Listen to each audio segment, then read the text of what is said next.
Today my father passed away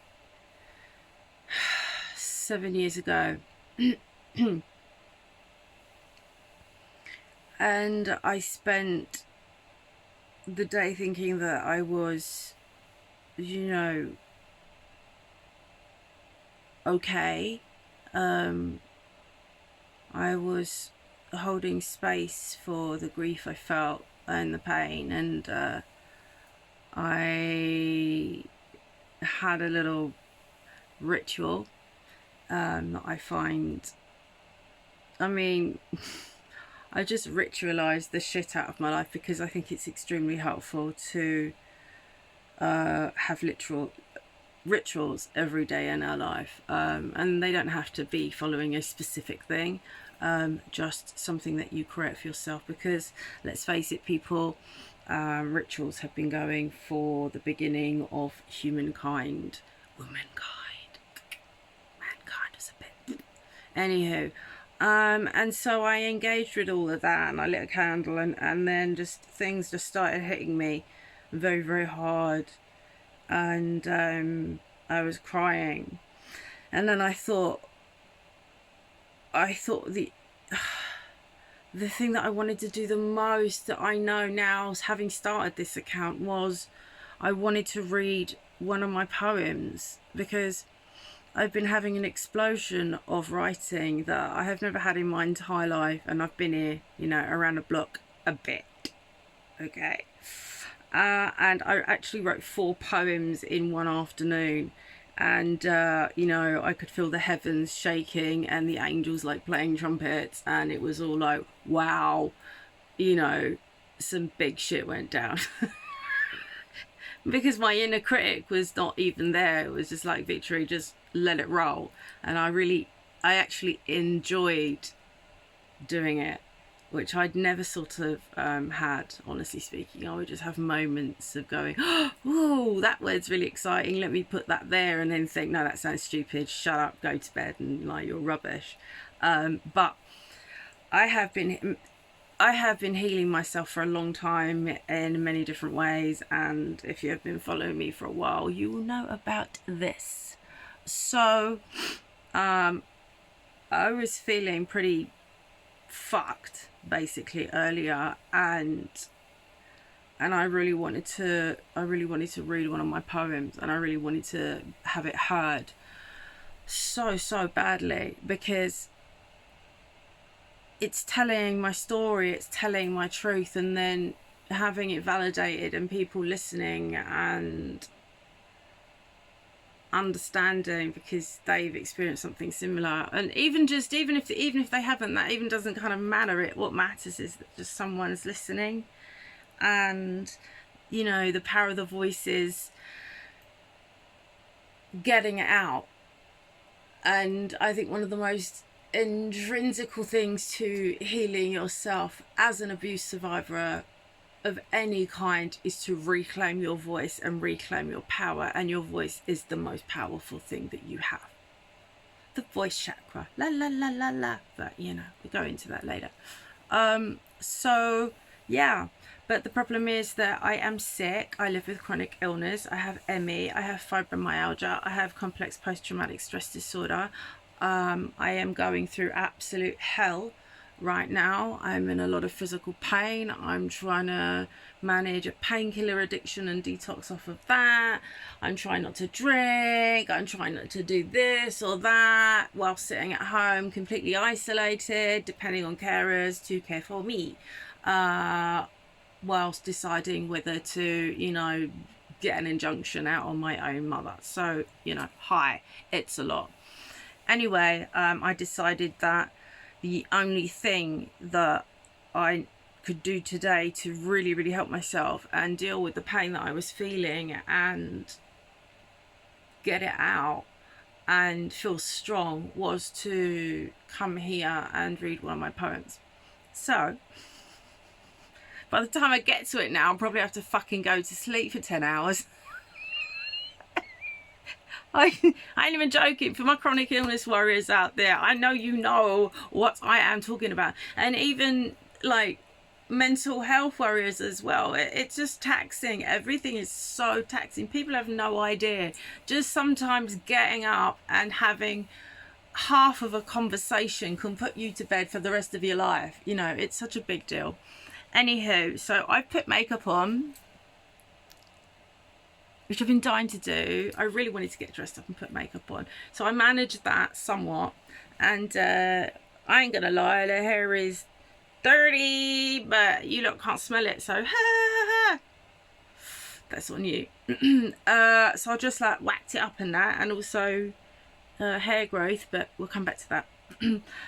So I'm sitting in my bed, so I just figured, well, I'll just do, you know, top half up, because I can't stand. I'm not well enough to stand for long periods of time. I'm mostly bedbound. So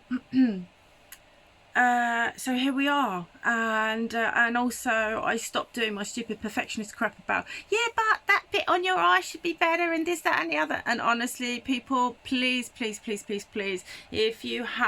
if one of your main traits is perfectionism, I promise you that once you heal that and realise that it's a load of bollocks, you're going to be flying. I promise, you're going to be flying. Honestly, you will heal like this. Major shit will happen. Okay, I'm going to try now and read you this poem. And yeah, so on that note, let me hydrate myself and I shall return. Hopefully the view in the background is appropriate. So I don't know. Bye. See you in a minute. Fucking hell. Okay.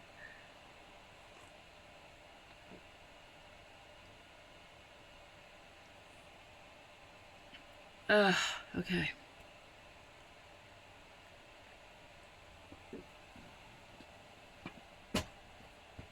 Also, I do apologise for the for the weird sound in the background. I've got this stupid air heater thing on. Because basically it is Baltic up in here. Right. Here is my poem. It's not dedicated to anybody, it's dedicated to myself. It's about myself, it's about my life. It's another way of, it's telling another part of my story, which I will continue to do so until I feel like I don't want to fucking do that anymore, because it's not about anybody else, it's about me. It's about my healing, it's about my truth. And if people don't like it, they can double time. Because really and truly, it's my voice, it's my story, it's my shit. So, here we go. Okay.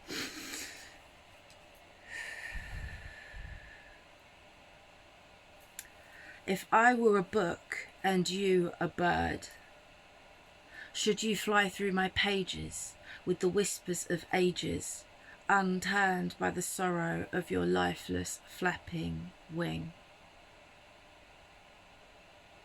Could the beak that devours also feed to breathe a heart's unborn wishes?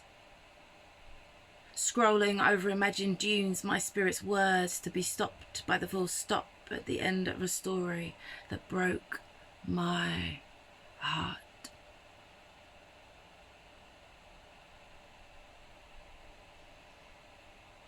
Would you come back to turn my pages with salty, embittered fingers, carrying the ocean of tears you left with me?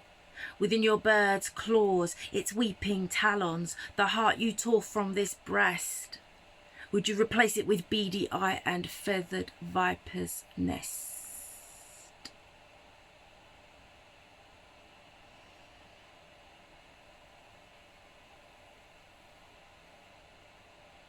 The allure of my beauteous mercy, its soul that housed a million kindnesses, all of which you carelessly rummaged through, picking and pecking, pillaging and raping.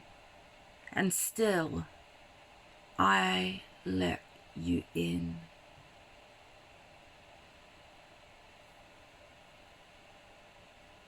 the flight of a mythical bird, buried by a longing beneath tawdry, cringing, overwhelmed bushes.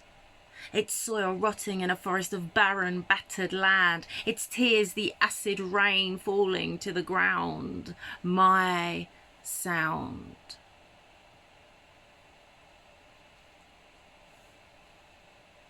Obsolete souls crying for each other, with tapered fingers like gypsies' hands.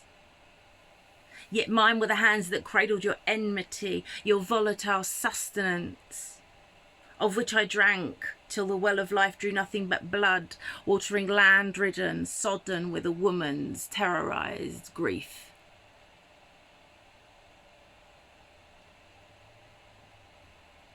I showed you the heart of me, the insides of me. You slipped into me and wore me inside out and then shed my skin. I gave to you not everything I had, but all that I could. And yet you stole from me still. It was never enough.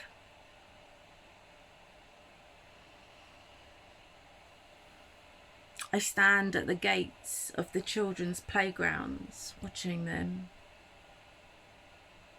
knowing that I never laughed like them, running back to a warm embrace where joyous faces looked down on mine.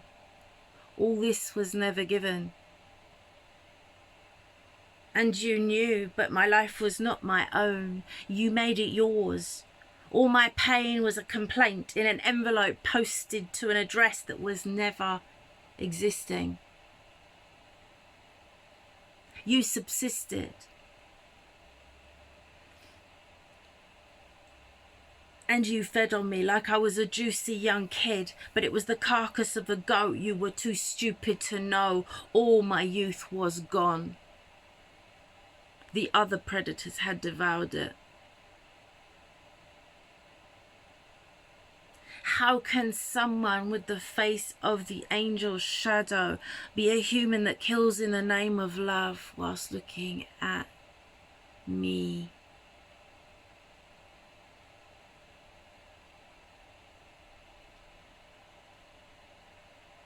Can I resume a love so devoid of emotional grace that spores of unhealthy inward coffered lies draw death upon my face? I cannot go back, nor shall I let you in.